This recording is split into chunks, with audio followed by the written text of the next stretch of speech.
Bissexuais. Onde vivem? Como se alimentam? Eles realmente existem ou apenas não saíram por completo do armário? Essa e outras polêmicas a gente vê hoje no Silenciadas Podcast. Brincadeira, pessoal, tem polêmica nenhuma não. Me sinto silenciada. Eu me sinto silenciada, na verdade. Eu me sinto silenciada. Eu me sinto silenciada. Eu me senti silenciada. O B de LGBT não é de biscoito, muito menos de bolachas. Bissexuais existem e esse episódio é todo sobre elas, as mulheres bissexuais. Muito provavelmente você, mulher bissexual, já passou por algumas situações que eu vou descrever a seguir. Conheci um cara. Quando ele soube que você era bi, ele já perguntou logo se você não tinha uma amiga, para vocês poderem fazer uma homenagem. Conheci uma mina. Quando ela soube que você era bi, e não lésbica, desistiu, porque ela não fica com quem fica com homens. Sendo bi, você entrou em um relacionamento e teve sua sexualidade questionada e apagada com uma certa frequência. Ah, então agora você é hétero? Ou então, nossa, não sabia que você era lésbica? E já foi chamada de indecisa por algum monossexual do Vale? E, para fechar com chave de ouro, já foi acusada de se apropriar da causa LGBT porque, na verdade, você é hétero. Mulheres bissexuais estão expostas a essas situações constantemente. E quando você é uma mulher negra, você está exposta a outras situações que, unidas a estas, causam bastante dano. Nós vamos falar sobre isso e muito mais no episódio de hoje. A nossa entrevistada é a Valquíria Nicterói. Meu nome é Valquíria Nicterói. Não é um trocadilho, é meu nome mesmo. Eu tenho 27 anos. Eu estou concluindo a graduação em Pedagogia na Universidade Federal Fluminense. Eu sou bissexual. Sou geminiana com ascendente Sagitário, mas eu juro que eu sou legal. Sou candomblessista. Sou solteira e não monogâmica. Sou professora desde os 16 anos e é talvez a coisa que eu mais gosto de ser da vida. Sou militante. Milito no movimento negro, no movimento de mulheres, no movimento LGBT há uns 7 anos da vida. Bom, como ser professora é a coisa que você mais gosta de ser na vida, vamos falar sobre isso primeiro? Me conta, o que você, enquanto professora e militante, faz para manter seus alunos, além de educados, conscientes nesse período sombrio que estamos vivendo? Bom, o período da pandemia torna tudo muito crítico para nós educadores, né? A gente tem, nesse momento, o dilema de que fazer a EAD significa deixar uma galera para trás, né? A galera que tem menos condição, que tem menos acesso. Ao mesmo tempo, a gente quer ter contato, a gente quer manter o vínculo, a gente quer se fazer presente na vida das famílias. Eu dou aula no município e na rede privada, né? No município a gente está iniciando agora o envio de algumas atividades que são mais atividades de musicalização, né? Para a criança ouvir a nossa voz, para ter contato com a gente, para dar uma orientação para as famílias. É um processo que está engatinhando muito, mas ainda com muitas ressalvas, com muito cuidado. Mas na rede privada eu venho trabalhando desde o início da pandemia. Eu acho que a busca nesse período tem sido conseguir manter os debates, as perspectivas que a gente abordava em sala de aula, né? Eu entendo a educação como uma parte da minha militância, né? Como uma responsabilidade na produção de uma geração diferente. Então, a gente, por exemplo, essa semana estava lendo o Diário de Anne Frank. As crianças choraram. Para eles, né, no universo de criança, imediatamente eles conseguiram entender que a gente está num momento talvez estranho e muito parecido. E aí, a partir disso, a gente foi fazendo várias descobertas, né? E falando sobre a questão da intolerância, do preconceito, né? Da recusa da diferença. Então, eu tento, através dessas atividades que vem acontecendo agora e dos nossos encontros, suscitar debates que a gente vai desconstruindo preconceitos. Então, eu sempre busco fazer com os meus alunos o mesmo caminho de desconstrução que eu acho que eu mesma fiz para entender quem eu era e a minha condição no mundo, a minha consciência de classe, de gênero, de raça, né, sobre a minha orientação sexual e o que isso implicava na minha vida na sociedade, e eu busco transpor isso para eles, né? Oferecendo para eles as ferramentas para analisar a realidade. Me conta, como começou sua vida de militante? A minha militância começou no Grêmio da minha escola. Eu me formei no curso normal, né? Fiz curso de formação de professores, e no segundo ano a gente quis refundar o Grêmio da escola. E aí foi quando eu conheci, inclusive, a organização onde eu milito hoje, né? Que é o JS. Tinha amigos que eram, e a gente começou a se organizar para refundar o Grêmio da escola. E aí foi quando eu comecei a me entender um pouco mais, né, na ideia da política e tal. A escola tinha grande influência nisso, né? Porque eu começava ali a debater a educação, e aí você vai para o debate de Brasil e não tem jeito de você não se enxergar como sujeito político, né? É muito louco, porque eu acho que a minha primeira militância foi com a igreja. Eu fui católica durante muitos anos, e a Pastoral da Criança foi uma das experiências mais incríveis, assim, da minha vida. Foi o que me fez entender que o Brasil tinha gente que vivia em situações subhumanas, que o Brasil era um país muito desigual, que alguma coisa precisava ser feita. Quando eu fui pro curso normal, eu passei a perceber que a caridade não era o suficiente para resolver o problema do Brasil, né? Que não era uma responsabilidade individual, ela era um projeto coletivo, né? Que a mudança tinha a ver com um projeto político. E aí eu falei, cara, não tem jeito de eu não me envolver com esse projeto político, né? Mas não sabia bem muito por onde ir, conhecia muito pouco de política, né? Cresci, gente, pobre, negra, enfim, não era a pauta do dia na minha casa, né? Eu vejo, inclusive, o privilégio que os meus alunos têm de pensar sobre a realidade desde pequenininhos numa perspectiva tão unida, né? De argumento, enfim, de conhecimento. A partir dessa coisa do Grêmio, na minha escola, eu comecei a me antenar para a política e principalmente para organizações políticas. E aí fiquei ali observando elas durante muito tempo, fui para a universidade. Na universidade, eu já estava muito mais envolvida com estudos relacionados à questão racial, né? Do curso normal a gente faz estágios em escolas estaduais e aqui no município, e eu vi uma realidade que eu falava, cara, alguma coisa tem que ser feita por essa galera, sabe? É todo mundo preto e tá todo mundo no mesmo barco e a parada não anda. E aí, no mesmo período, eu comecei a trabalhar nessa escola privada onde eu fiquei, e eu vi a galera ter um tipo de educação lá e a galera preta ter outro tipo de educação, e isso começou a virar uma contradição muito latente para mim, e eu comecei a mergulhar para estudar essa contradição. Então, quando eu fui para a universidade, eu busquei me envolver muito mais com o movimento negro, né? Mas nunca acabei não atuando em coletivos da universidade, e foi quando eu conheci de fato a UJS, me organizei, e depois no partido também, e comecei a minha militância, que acabou indo para o movimento estudantil, né? Isso é muito louco. Eu já era uma jovem trabalhadora, não tinha muito o perfil de movimento estudantil, mas era o que estava rolando ali, né? Era a forma da gente se mobilizar. E aí começa o movimento estudantil. Contribuí com gestões do DCE aqui. Nunca fui diretora do DCE, isso é muito legal, mas eu estava sempre nas atividades, construindo, sempre fui base do movimento estudantil. Depois passei a dirigir frentes na minha organização. Dirigi o Coletivo Negro da UJS durante 2 anos. Na verdade, participei da fundação do coletivo e depois dirigi a frente durante 2 anos. Dirigi a frente LGBT durante 2 anos. Me organizei presidindo núcleos, enfim. E hoje, né, sigo contribuindo com a formação, né, e com a perspectiva de modo mais geral. É muito louco, porque hoje eu sou considerada um quadro político para fora, né? Então, uma pessoa que tem a responsabilidade de reverberar as opiniões da minha organização para fora e de formular também essas opiniões.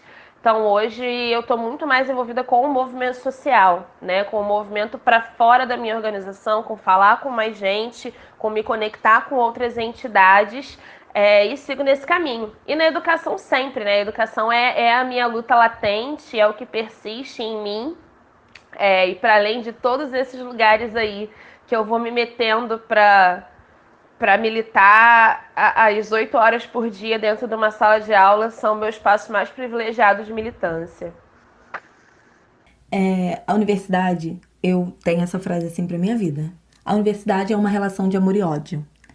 Ao mesmo tempo em que a gente evolui muito, se descobre, aprende, a gente, enquanto pessoa preta, pobre e favelada, passa por várias violências. Você, pelo que eu entendi, entrou na universidade já com uma certa consciência política. Você se recorda se passou por alguma situação de silenciamento por ser uma mulher preta? De fato, né? É um espaço de privilégio de alguma maneira, da gente ter possibilidade de interferir no que se produz sobre a gente, mas a gente sofre muitas violências. Da universidade especificamente, eu acho importante falar sobre isso de alguma forma, né? Eu tive o privilégio de uma educação que me treinou para dominar os signos da cultura branca. A minha mãe, desde que eu era criança, falava para mim que eu era preta, eu era pobre, ia ser muito mais difícil, eu tinha que ser melhor, né? Que ser boa não ia adiantar, eu tinha que ser melhor. Então, minha mãe teve a oportunidade de viver na casa das primas ricas durante uma época da adolescência, e ela aprendeu como eles vivem, o que eles aprendem, o que eles sabem. Então ela sabia que existia uma cultura diferente, mesmo que sem muita elaboração sobre, ela sabia que quem tinha grana tinha uma cultura diferente. E ela gostava muito de ler e tal, e preparou a gente para isso. Minha mãe falava inglês fluentemente, que foi uma das coisas que ela aprendeu nesse tempo com as primas ricas, e ela ensinava isso pra gente. Então, né, aprende a falar alguma coisa em inglês, não sei o que, aprende a se comportar, aprende a falar direitinho, aprende a falar bem. Essa experiência com a igreja acabou me desenvolvendo a coisa, né, da oratória, da capacidade de falar em público. Então, quando eu cheguei à universidade, eu sentia mais o impacto da surpresa sobre a minha presença, ser uma presença qualificada. Isso também já era uma forma, né, das pessoas sempre ficarem surpresas do como você sabe fazer isso, que legal. Mas era difícil, principalmente quando eu entrei no movimento, porque em todos os espaços institucionais onde eu tinha que me colocar, tinha uma questão. Em todos os espaços onde eu tinha que me colocar, as coisas mais sérias, eu sempre tinha que estar acompanhada de alguém, né, entre muitas aspas, assim, para que a coisa valesse. Nunca era eu sozinha, sabe? Tinha sempre uma tutela ali para que as coisas funcionassem mesmo, porque se fosse só comigo diretamente, possivelmente não ia funcionar. Então, no movimento, inclusive, quando eu entrei para a militância, e para os espaços da militância, tanto institucionalmente quanto na base, eu senti o impacto de ser uma mulher preta, porque foi a primeira vez que ser muito boa não foi suficiente. Né? Eu cresci em ambiente pobre, então todo mundo era pobre, todo mundo era ferrado igual. Ser boa naquele ambiente me dava a possibilidade de fazer as coisas que eu queria. Quando eu cheguei na universidade e eu dei de cara com a galera que dominava de verdade os signos da cultura branca, eu dei de cara com uma parada que eu nunca tinha visto, que é que ser boa não era suficiente. E aí eu fui me questionar por que não era suficiente, né? E aí caí nessa questão, né? Que não basta a gente ser bom, a nossa condição vai fazer a gente ficar para trás nesses espaços, e ter que brigar mais, e ter que falar mais, e ter que falar 3 vezes mais alto para ser ouvida. Eu nunca desisti de fazer isso, não. Persisto apurriando o juízo de todo mundo. Mas é cansativo, é doloroso, é difícil, né? Foi a primeira vez que eu enfrentei a frustração de não conseguir fazer a minha voz ser ouvida. Eu entendo e passei a entender que eu sofri esse silenciamento em vários momentos e não tinha consciência desse processo. Como você faz para descansar, digamos assim? Quais artifícios você utiliza para conseguir se manter na luta, na militância, mesmo com todos esses empecilhos que tornam tudo mais trabalhoso para uma mulher negra? Cara, acho que você perguntou a primeira coisa que eu não sei responder. Eu sou muito workaholic. Essa é a imposição da sociedade sobre mim, que eu acho que eu ainda não aprendi a vencer. Eu não sei descansar. A minha terapeuta dizia que eu não dormia porque eu me sentia culpada por desperdiçar o tempo do sono. Hoje, inclusive, eu não faço mais terapia porque eu não tenho mais horário para ser atendida pela minha terapeuta, de tão workaholic que eu sou. Eu tenho tido nesse momento, assim, especial na pandemia, eu consegui aprofundar isso. A yoga, para mim, é um exercício que tem sido fundamental para minha sanidade. Estar com a minha família. Eu acho que os domingos com a minha avó, com a minha família, cozinhando, as minhas terapias, assim, os meus descansos têm sido coisas da vida. Eu amo cozinhar, então eu me distraio cozinhando para os meus amigos, e agora que eu não posso cozinhar para ninguém, né, eu cozinho para minha família quando dá, né, quando eu consigo vê-los. Estar com a minha família, viver aquela realidade, sabe, aquelas coisas simples, mexer no quintal com a minha avó. A minha família é o meu ponto de descanso, assim. Uma coisa muito doida, né, eu descanso me munindo de mais informações, assim. Eu sinto que sempre que eu fico muito inquieta com as coisas, eu busco saber mais coisas sobre aquilo para solucionar, nem que seja intelectualmente, dentro de mim aquele conflito. Então eu acabo arrumando mais sarna para me coçar. Mas o meu descanso tem sido esse, assim, estar com as pessoas que eu amo, da maneira que for possível, né? Agora, virtualmente, às vezes, né? Nesse momento da quarentena, tenho tido um momento de muito mais introspecção, de me reconhecer. Descobri que eu sou botânica, estou cuidando das plantas, a casa está cheia, está virando uma floresta e as coisas estão florescendo. Então, cuidar desse espaço casa, de fora e de dentro, nesse momento, tem sido o meu descanso, o meu afago, assim. E eu acho que tem uma coisa, principalmente, que é encontrar outras mulheres negras. Eu tenho cada vez mais buscado construir laços e círculos com outras pessoas pretas, me munir desse afeto de outras mulheres negras. Isso, para mim, tem sido uma injeção de sobrevivência, né? Quando eu vejo o vídeo de uma mina preta falando uma parada importante, aquela coisa vai. Quando eu vejo as mulheres negras fazendo coisa, sabe? Isso me nutre nesse momento, assim, dá um descanso pra alma.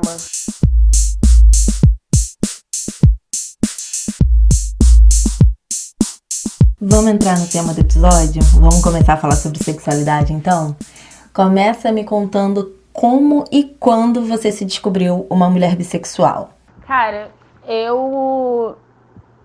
isso é meio engraçado, assim, porque eu sempre soube que eu gostava de meninas também, de meninos, enfim.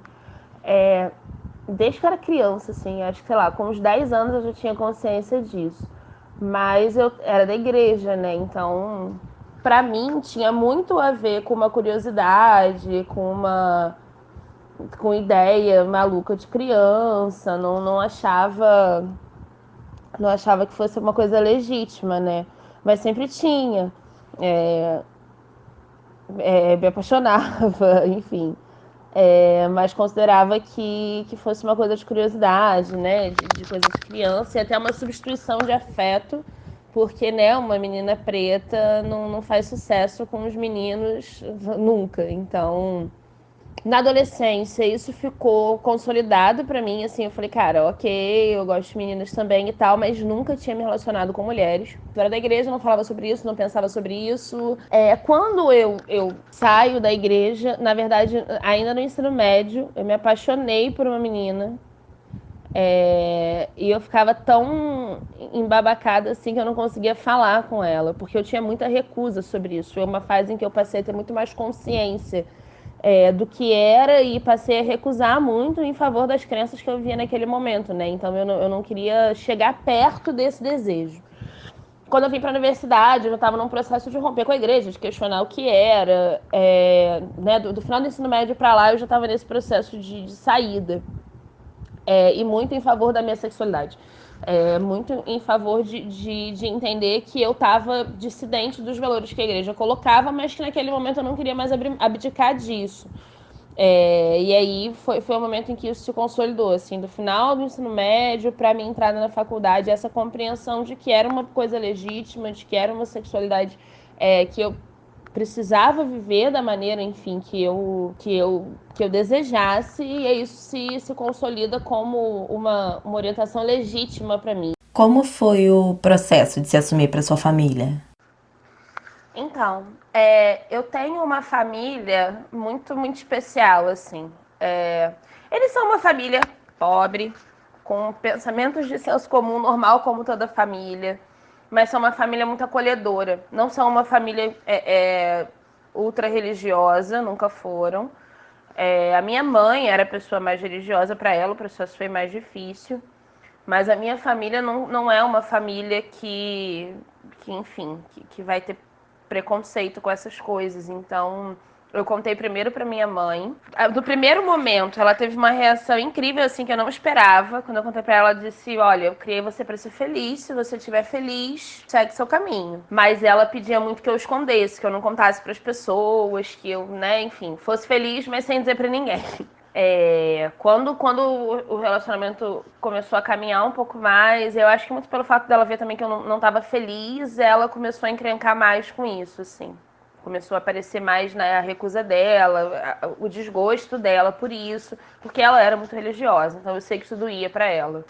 Que ela dizia que as pessoas iam ter preconceito, iam me rejeitar, que eu ia perder todas as coisas que eu tinha, né, porque na época eu era muito influente na igreja e tal, e a gente ia perder respeito das pessoas e tal. E a minha mãe faleceu 1 ano depois desse processo. E aí, quando a minha mãe faleceu, a minha ex-companheira começou a aparecer no círculo, né, da minha vida. E a minha família, meio que pela minha irmã, assim, perguntou sobre, né, se era mesmo e tal. E a minha irmã falou que a minha mãe não queria que contasse. Eles ficaram tão horrorizados da minha mãe achar que eles iam me respeitar, que eles abraçaram a coisa completamente, assim. Então, desde o primeiro momento que a minha família toda soube, eu nunca enfrentei nada, sabe? O meu último companheiro, que aliás foi uma relação maravilhosa, o melhor ex-marido do mundo, meu melhor amigo até hoje, era um homem trans. Quando eu levei ele a primeira vez na minha casa, uma pessoa que estava lá perguntou assim, você é menino ou menina? E aí a minha avó, de 85 anos, olhou pra ela e falou assim, ele é menino, você não tá vendo? E foi só isso que a minha família debateu sobre essa parada, sabe? Ele é querido pela minha família, vai nas festas da família, no Natal, em tudo, ele tá lá. A minha família não é uma família que me rejeitou. Eu fui muito acolhida e sou muito respeitada. Uma coisa que eu sinto que pesa. Eu me assumi velha, eu já tinha 21 anos, né? Não é como essa galera que sai do armário com 15, 16, 14, muito novinha. Eu já trabalhava desde os 16, tinha carteira assinada, já morava sozinha, já tinha entrado para a faculdade, então eu já estava. Eu acho que eles tinham muito medo de que eu abrisse mão de símbolos de feminilidade, né? Então, que eu assumisse uma estética sapatão, assim. Isso eu sentia que era um receio, mas nunca foi uma parada minha. Nunca senti, né? Enfim, essa vontade. Enfim, eu sou de boa com a questão da estética feminina por hora, né?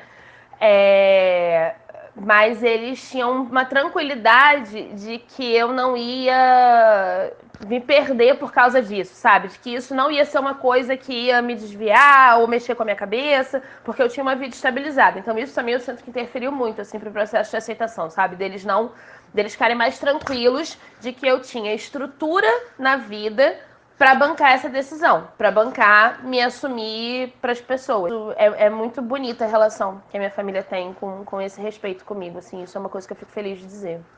Você, além de uma mulher preta e bissexual, ainda é não monogâmica. Tudo isso tem uma alta carga de hipersexualização. Você sofre muito com isso? Eu acho que existe já uma hipersexualização sobre as pessoas bissexuais. As pessoas associam a bissexualidade à promiscuidade, né?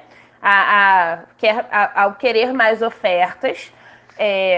A mulher negra é ultra hipersexualizada, então as pessoas já olham como assim, parquinho, sabe?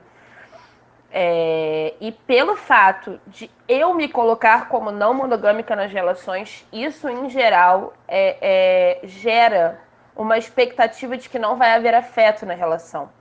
Quando eu digo que eu não sou monogâmica, que eu não acredito nisso, que eu não desejo viver dessa maneira, que eu não topo uma relação monogâmica, né? Que não quer dizer que eu vá ficar com outras pessoas, mas eu não estabeleço esse contrato porque não acredito nele, porque acho que ele é uma estrutura que agride as mulheres e as mulheres pretas, que sempre foram propriedade de outras pessoas.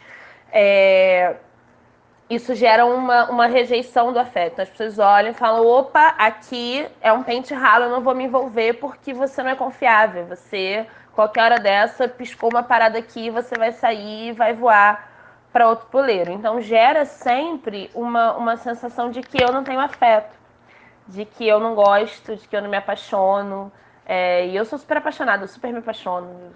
Passo mal de paixão, tenho febre, penso na pessoa, ouço pagode, fico escrevendo poesia, sabe? E as pessoas leem como se eu não tivesse afeto, porque eu não quero exclusividade no relacionamento, né? E não me disponho a dar exclusividade no relacionamento. Então as pessoas foram tão educadas a achar, que preto não tem sentimento. 2, que monogamia é uma forma de afeto, que ciúme, que prisão é uma forma de afeto, que quando eu me coloco como uma mulher preta dizendo que eu não topo relações monogâmicas, né, nas minhas relações com pessoas pretas e explico e fundamento isso, E eu também entendo do outro lado uma pessoa preta que tem afeto negado, que tem medo de se envolver, que tem uma série de questões, mas quando eu coloco isso em geral, a resposta é uma recusa, né? Um movimento de evitar o envolvimento, né? E acreditar que vai ser só diversão. Então é parquinho, bora se divertir porque vai acabar rapidinho e vamos embora. Né? Não é para compromisso, não é para gostar, não é para eu me envolver, não é para eu amar essa pessoa. Como foi a descoberta da não monogamia? Como que ela entrou na sua vida? O processo de me descobrir não monogâmica, eu acho importante falar sobre isso, foi depois de um relacionamento extremamente abusivo. Uma relação homossexual, meu primeiro casamento com uma mulher, e foi uma relação ultra abusiva, assim, de todos os limites que uma relação abusiva pode chegar. E depois disso, eu saí tão ferida, tão perguntando assim para mim mesma o que era viver uma vida com alguém, que né, eu fui criada para casar, ter filho, tal. E aí, de alguma forma, eu acho que eu ainda transferia para essa minha primeira relação de casamento, né, de morar junto, enfim. Esse sonho monogâmico, né? Esse sonho da família nuclear, tal, de ter filhos, né? Se fosse por meio de adoção, disseminação, do que fosse, para mim era muito factível que isso ia acontecer. Jovem, né? Eu tinha 20, 21 quando eu casei. E aí foi tão terrível que eu falei, cara, não pode ser isso, sabe? Não pode ser essa parada. E tudo, em geral, era muito motivado pelo ciúme, né? Aí eu passei a refletir muito sobre isso, sobre quem eu era, porque tudo começava me tolhindo muito na liberdade, né? Do com quem você fala, a forma como você se porta, como você se veste, se você sorri demais, se você fala demais. E eu sou uma pessoa muito expansiva, eu gosto de estar no meio das pessoas, eu sou afetiva pra caramba, eu abraço, eu beijo todo mundo, eu toco, eu pego, eu digo que eu gosto. Então isso tolhiu tanto quem eu era que eu precisei refletir sobre o que era relacionamento. Eu falei, cara, o que é se relacionar com alguém? Não pode ser isso. E fui vendo que eu mesma não tinha nenhum desejo pela monogamia. Que isso, na verdade, era um sacrifício hercúleo para mim. E é muito difícil para uma mulher admitir que ela não tá afim da monogamia, sabe? Que ela que não dá conta. Porque as pessoas têm uma ideia de que a não monogamia atende a esse desejo desenfreado masculino. Mas não, cara, a gente tem desejo também, sabe? Então admitir que eu não dava conta de uma relação monogâmica foi um processo super importante. Mas eu precisei passar por todo esse inferno aí para chegar a essa compreensão. Como a não monogamia influencia nos seus relacionamentos, na forma como as pessoas chegam e lidam com você? Eu passei uma fase de negação de afeto, né? Então, assim, eu não queria me envolver com ninguém, eu queria estar com as pessoas, mas eu não queria me apaixonar, eu não queria gostar, eu tinha muito medo disso. E aí, depois, eu entrei numa compreensão mais profunda de que era possível amar, e amar mais de uma pessoa e dedicar afeto, carinho, atenção a mais de uma pessoa, né? Que eu tinha disposição interna para fazer isso, porque não ser monogâmico exige disposição. Para você não ser sacana com as pessoas, você tem que ter disposição, você tem que estar com vontade mesmo, né? E desejo de respeitar aquelas pessoas e cuidar e amar, e, enfim, dividir o seu afeto, né? E para uma pessoa que nem eu, que tem 3 empregos a vida inteira, é difícil manter isso. E por ser uma mulher preta, o que eu vivo hoje os caras têm muito medo de mim, porque eles se sentem muito, muito ameaçados por essa parada de eu impor que não vai ser um relacionamento monogâmico. Então, quando eu conheço alguém, eu já falo, cara, então, olha só, eu não acredito nessa parada, pra mim não funciona assim, é dessa maneira que eu vivo. Se você quiser bem, se você não quiser, segue teu caminho, cada um faz o teu, e é isso. Eu não me permito mais perder nenhum afeto, nenhuma experiência por medo ou por insegurança ou por essas coisas. Mas foi um caminho doloroso até chegar a essa tranquilidade, né? Hoje eu tenho segurança de quem eu sou, hoje eu tenho uma autoestima que está trabalhada para eu saber que eu posso, a quem eu quero me dedicar ou não, né? Mas com os caras, em geral, é muito difícil. Então, o que acontece é que eles acham assim, então beleza, então vai ser só um pente rala, vamos ficar aqui na sacanagem, porque você não vai gostar de mim de verdade. Quando você diz que você não é monogâmica e você é uma mulher preta, que as pessoas já acham que não tem afeto dentro da gente, né, que não tem coração no nosso peito, o que as pessoas acham é, beleza, então você só quer curtir, você não quer se apegar a ninguém. É muito difícil ainda para as pessoas imaginarem, fora o casal Harebu branco da universidade, né, que todo mundo acha bonitinho, viver em trisal e postar a foto dessa relação no Instagram, para uma mulher preta dizer nas suas relações, em especial com outras pessoas pretas, que ela entende o afeto de uma outra maneira, é sempre muito difícil. Então, com as minas, rola uma coisa de também achar, né, que você não quer se envolver, que você não quer se apegar, que você... Isso acontece pros dois, assim, é porque os caras ficam amedrontados por isso. As meninas lidam um pouco melhor, sabe? Mas sempre tem esse entendimento de que, na real, eu não tô querendo gostar. E eu sou super apaixonada, eu sou uma pessoa super inflamada, assim, com a vida, com as coisas que eu gosto. Eu tenho tesão na vida, sabe? Então, eu conheço pessoas, eu me apaixono, eu sonho, eu tenho febre, eu fico pensando, ouço pagode... E as pessoas acham que, na verdade, eu não tô gostando delas, porque eu não quero ficar só com elas. Valquíria, essa entrevista foi simplesmente maravilhosa. Sério, eu tô muito, muito, muito feliz pela sua participação aqui no Silenciadas. Então eu vou pedir pra você se despedir do pessoal e saiba que eu tô extremamente feliz com a sua presença aqui. Mas eu queria agradecer muito a oportunidade de ser ouvida, de deixar a minha voz, de falar com outras mulheres, principalmente outras mulheres pretas. Dizer que tá difícil, mas a gente resiste, que cada vez mais eu tenho certeza dos valores que eu defendo para mim e para o meu povo, sabe, para as mulheres pretas, da dignidade que a gente merece ter e de que a gente vai conquistar o que a gente precisa, porque a gente não vai recuar. Eu tenho muita felicidade de ter força para lutar contra as mulheres. E é isso. Quem quiser me conhecer mais, me seguir, o meu Instagram é @valquirianicterói. Tudo junto, com WK e Nicterói escrito como eu escrevia antigamente. O Facebook é Valquíria Nicterói também. É só me seguir, mandar ideias, a gente vai continuar esse papo aí na vida. Muito obrigada.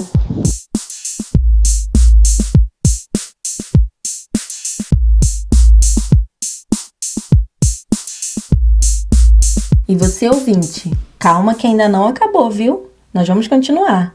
Agora é hora de ouvir o relato da Ana Carolina, estudante de psicologia, que tem 23 anos, e vai contar um pouquinho da sua história de descoberta, de aceitação, de saída do armário.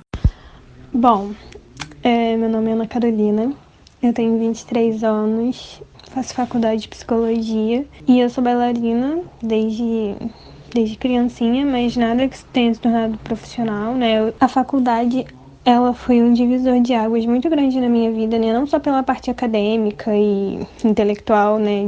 De conhecer mais e tal, mas também porque eu me descobri, né? E eu ganhei força pra ser realmente quem eu sou. Enfim, né? Tipo, eu sempre... Desde que eu comecei a ficar com pessoas, eu sempre fiquei com mulheres e com homens, né? Mas eu sempre tive o discurso de, não, eu só fico com mulher se eu estiver bêbada, ou então se for minha amiga, né? Eu jamais vou me apaixonar por uma mulher, eu jamais vou transar com uma mulher, até porque eu sou hétero, né? Nada a ver. Quando eu entrei na faculdade, eu conheci uma menina e ela se tornou uma grande amiga minha, né? Foi uma das minhas melhores amigas da faculdade. A gente ficou, né? Ela nunca tinha ficado com uma menina antes e eu me apaixonei por ela. E foi uma parada muito, muito, muito intensa. Foi uma coisa que eu nunca tinha vivido na minha vida, sabe? E eu fiquei, realmente, eu não sou hétero e não tem jeito, né? Não tem como me esconder e agora eu tenho que me aceitar do jeito que eu sou, né? E vamos ver o que vai dar.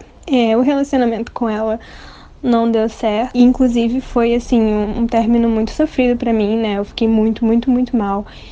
Eu gosto de falar que existe uma Ana Carolina de antes desse relacionamento e existe uma Ana Carolina de depois. Até porque foi a partir dele que eu consegui me assumir, né, pra minha família. Teve uma vez que a gente brigou muito feio, eu e ela. Nesse dia eu não fui pra casa, né? Eu fui pra casa da minha irmã. Ela mora na mesma rua que eu. E aí eu cheguei na casa dela chorando muito. E é óbvio que ela ficou preocupada, né? Quis saber o que houve e tal. E aí eu sentei pra conversar com ela e me assumi pra ela, né? Aquela foi uma conversa muito importante pra mim. Ela me abraçou de uma forma incrível, sabe? Ela foi sensacional. E eu não esperava isso dela mesmo, porque a minha sobrinha, ela também é bi.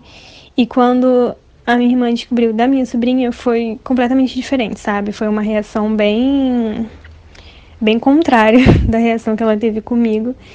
E eu real não tava esperando isso, entende? Eu lembro que eu chorava muito. E aí eu falava que eu gostava de mulher, mas que eu não queria gostar de mulher, porque aquilo tava me fazendo sofrer muito, e que eu não queria gostar dessa menina, porque ela tava me fazendo sofrer muito. E eu não entendi o que tava acontecendo comigo. E aí eu desabei mesmo, sabe? E aquilo foi um momento muito importante pra mim. Como eu não ia dormir em casa, eu tinha que avisar pra minha mãe, né? E aí eu liguei pra ela pra avisar e ela percebeu minha voz de choro. Aí depois do trabalho, ela passou lá na casa da minha irmã pra conversar comigo, pra saber por que eu tava chorando e tal. Só que eu não tive coragem nenhuma de contar pra ela. Eu só olhei pra minha irmã e pedi reforço, sabe? E aí a minha irmã falou tudo pra ela. Aí a minha mãe virou e disse que meio que já sabia, que já tava esperando, porque ela reparava na minha relação com essa menina e ela percebia que era algo além da amizade, entendeu? A voz dela foi muito tranquila, né? Ela não foi agressiva, né? Muito pelo contrário. A gente vê tanta gente sofrendo e sendo agredida, sendo morta, sendo expulsa de casa quando se assume por conta disso. E a minha mãe nunca fez nada disso pra mim, mas ela não aceita, né? Ela acha que é errado. Ela não brigou comigo, ela não alterou a voz, ela não me agrediu nem nada do tipo. Mas ela fala que não aceita, que não gosta, que acha errado e que acha que eu não deveria ser assim. A gente nunca mais conversou sobre isso foi em 2018. E a gente tá em 2020 e nunca mais isso foi conversado. Eu lembro de um dia que eu liguei desesperada pro meu pai, porque eu precisava fazer terapia, eu tava muito mal. E aí eu fui pra análise, comecei a fazer terapia, mas nem fiquei muito tempo, porque eu não gostei da terapeuta. Mas eu falava pra ela que eu não sabia como contar isso pro meu pai, sabe? E eu sabia que ele ia ser super tranquilo, mas mesmo assim eu tinha uma resistência muito forte de contar pra ele e eu não sabia porquê, e até hoje eu não sei o porquê. Né, eu passei muito tempo sem ter essa coragem de contar pra ele, eu só fui contar pra ele no ano passado. Foi o que eu já esperava, sabe? Eu não sei porque que eu tive tanto medo. Ele foi incrível. Ele falou que jamais me discriminaria por ser quem eu sou, que nem passaria pela cabeça dele não me aceitar por conta disso, que eu poderia amar quem eu quiser, porque é sobre isso, né? É sobre amor. As pessoas não entendem. O que eu escuto muito é, não, é só putaria, ou então, não, é só uma fase, isso vai passar, ou então, é só diversão, daqui a pouco eu vou ficar mais velha e aí isso melhora. Como se real fosse algo só carnal, sabe? Como se não tivesse sentimento envolvido. E tem, sabe? É sobre o meu sentimento que a gente tá falando. É sobre o sentimento de milhares de pessoas que a gente tá falando. Não tem como você pegar o sentir de alguém, amassar e jogar no lixo como se não importasse, porque importa. E eu sei que se qualquer dia acontecer alguma coisa comigo, eu sei que eu tenho um refúgio, um lugar pra ir e alguém pra me ouvir, entendeu? E eu acho isso incrível e de um privilégio muito grande. E hoje em dia eu me enxergo e eu sei que eu sou uma mulher muito mais forte, entende? Por isso que eu falo que essa situação toda foi um divisor de águas na minha vida. Ana Carolina, fica aqui o meu muito obrigado pela sua participação, por contar seu relato, por se abrir aqui para o público do Silenciadas. Eu espero que tanto o relato da Ana quanto a entrevista com a Valquíria tenham sido esclarecedores, tenham atingido ao público que eu busco, que eu procuro. Eu espero que você, mulher negra bissexual que esteja ouvindo a gente agora, tenha se identificado com essas histórias e que, se você não se assumiu ainda, se você não se descobriu ainda, tudo é questão de tempo. É dar tempo ao tempo, é não se cobrar. Então, é isso. Muito obrigada a você, ouvinte, que acompanhou até aqui. Na próxima semana, uma nova história. O próximo episódio será sobre assexuais. Tá gostando da série e quer receber dicas e talvez até alguns spoilers dos próximos episódios? Acompanhe Silenciadas nas redes sociais. Estamos no Facebook e no Instagram com @silenciadaspodcast e no Twitter com @silenciadas_pod. Aproveite para deixar a sua opinião ou sugestão.